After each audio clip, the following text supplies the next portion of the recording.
Welcome to Tireless Tracker, a legacy MTG vlog by me, Ryan O'Loughlin, and sponsored by Four Horsemen Comics and Gaming in Morgantown, West Virginia. What is Tireless Tracker? It's going to be a vlog that chronicles my progress in deciding a deck, tuning and building the deck, playtesting, and then eventually competing in the Eternal Weekend Legacy Championships later this year in October in Pittsburgh, Pennsylvania. So first, why? Why make an entire vlog about this subject? Well, 2 years ago I competed in the Legacy Championships and had my first deep-ish run in a big event, something in the business we might call an on-the-bubble run, where I was in contention for top 8 the majority of the day. What the actual reports were is I was doing very well until round 9, where I lost, and that knocked me out of top 8 contention. And then in round 10 I lost, and that knocked me out of the cash. I ended up finishing the day at 7-4, which I consider to be a very good record, and I was very happy about it. And that event kind of inspired me to do my best and get really competitive in the Legacy format. Not competitive to the point where we're not having fun, because what I always tell myself is that Magic is a game, and if you're not having fun, then you're doing it wrong. But still, that doesn't mean that we can't do our best and try to win. So, if you're interested in my journey, first deciding a deck, and then going all the way up till competing in the event, this vlog is for you. I also want to say that as a first episode, there's going to be a little more setup. So this episode will be a tad longer and a bit less candid than I envision the other episodes being. From here on out, probably looking at about 5-ish minute length, and maybe just taking off my phone while I'm staring over a pile of cards and it's 2 in the morning and I'm like, I just can't get this mana base right, and I just need somebody to talk to about it, and the tropical island and the bayou and the fetching and the stuff, and I can't decide if I want to play 2 basics or 3 basics and all that kind of stuff. That's kind of what I envision the rest of these videos being like, not so structured like this one. But I just want to take the first video to kind of explain where I'm at to this point. So, where should we start off? Well, let's start off by having a guest. I would like to introduce you to my first guest, Mr. Synthase Divining Top. Hello, Mr. Top, and thank you for joining us. Now, before you start, I'd just like to say that it's an honor to have you here, as after Brainstorm, possibly the most powerful card in the Legacy format. Oh, wait.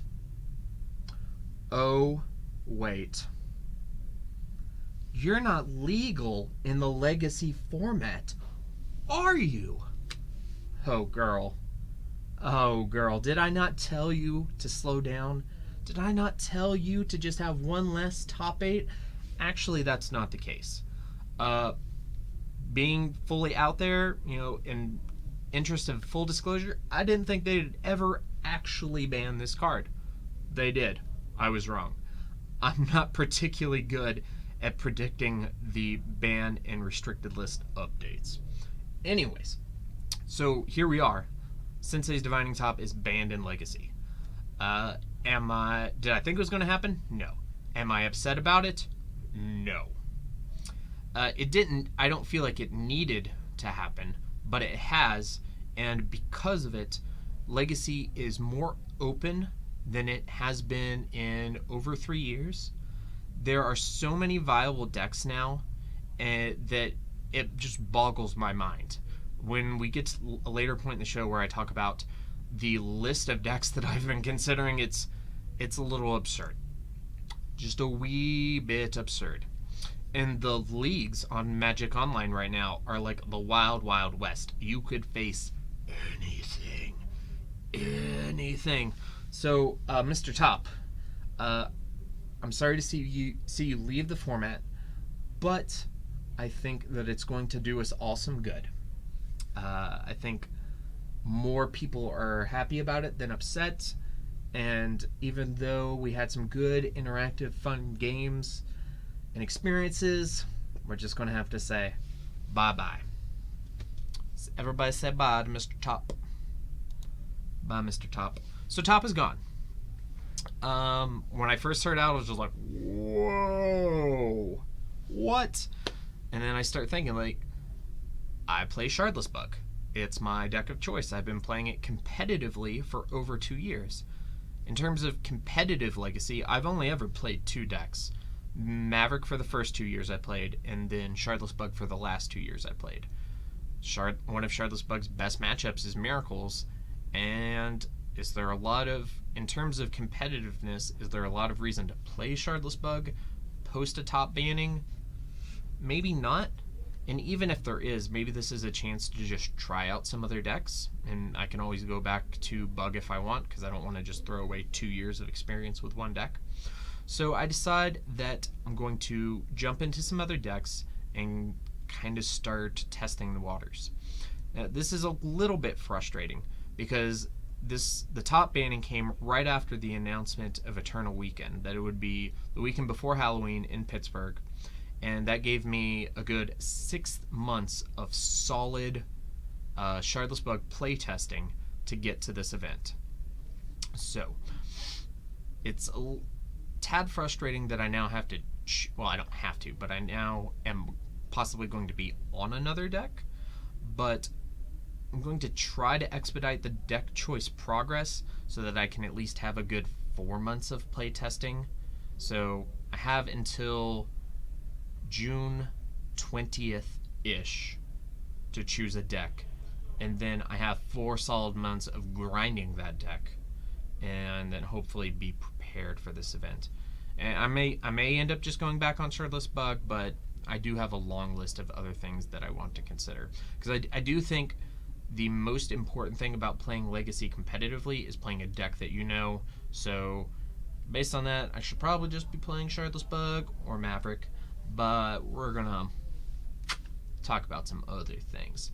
So something that's been a hot button in Legacy recently is an old friend of mine, Standstill. So the first deck that I went to after the banning was Bug Standstill, and I was using a list crafted by the cast of the Brainstorm Show, Paul Michael, Wilson Hunter, and Phil Braverman. Thanks, guys. This was a deck that I had played once before. A few months ago, before the banning, I decided to throw it together and play it at one of our weeknight events. And I did pretty well with it. I went 3-0 on that night. And so I decided to throw it back together and try it at a couple of events post-banning. And my results were not encouraging, but I don't think that I should be making my judgments on which deck to play based on my early results. However, the deck did seem a bit soft to some things, so I decided to move on to a different deck. I haven't shelved Bug Standstill completely. I think there's a lot of potential in it.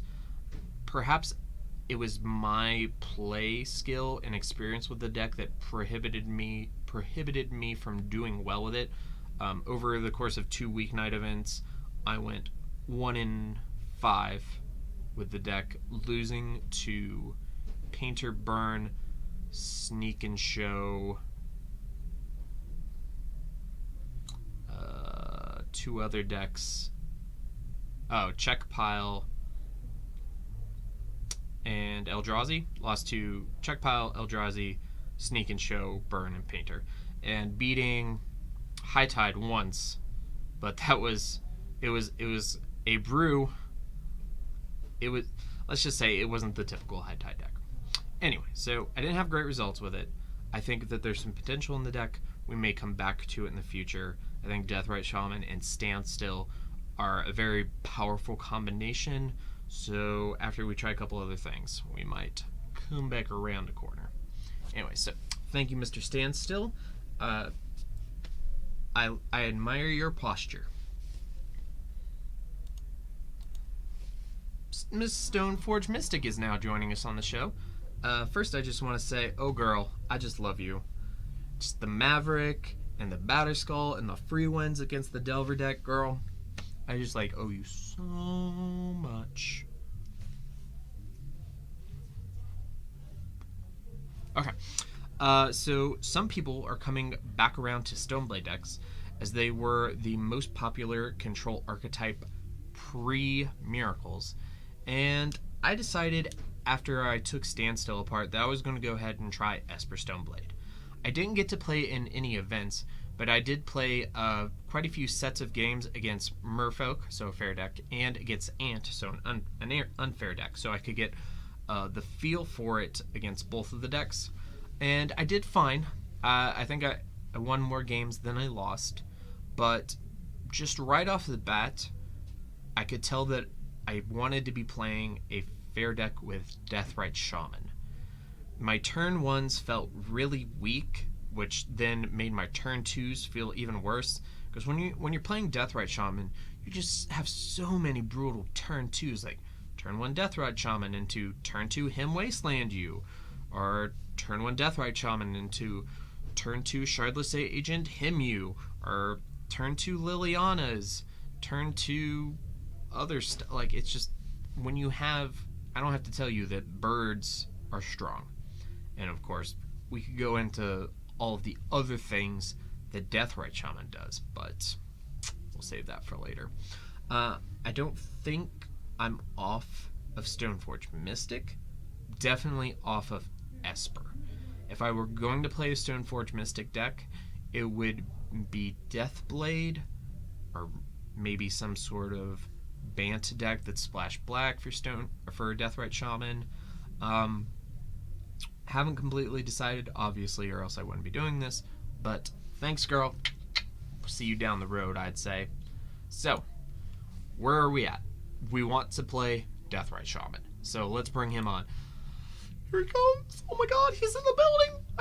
I just heard from the stage manager that his limo pulled up, and I just can't wait to see him. I think he's in the green room right now. He's having some coffee, and he's going to be out here in just a minute. Oh my gosh. Oh my gosh, this is Deathrite Shaman. Oh my gosh, that's Deathrite Shaman. He's right there. Oh my god, Deathrite Shaman. Huge fan. You are like the best creature, like maybe ever. Like, it's like you and Neither Reliquaries. Like, oh my gosh, just like, wow. I can't believe you're here. Thanks for joining us. I'm sorry, I'm not trying to like fan out on you or anything. Oh, just want to be like, oh, me and Delores. Yeah. Anyways, lost my composure there for a little bit.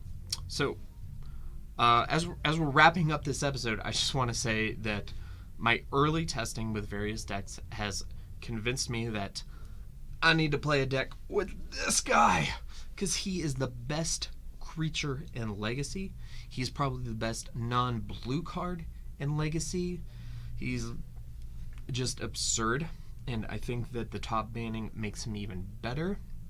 In some future episodes, we'll get into some more details about why that is. But from here out, we're probably going to be testing around Deathrite Shaman decks.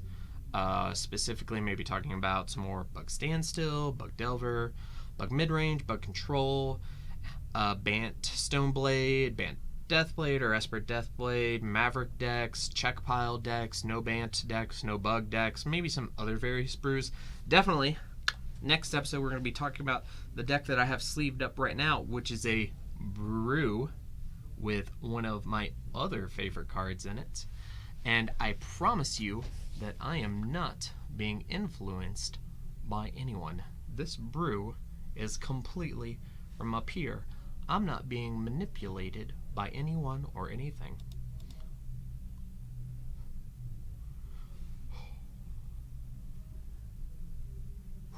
Okay, I think.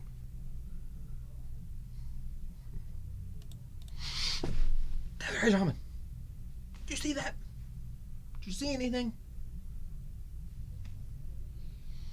I think we good.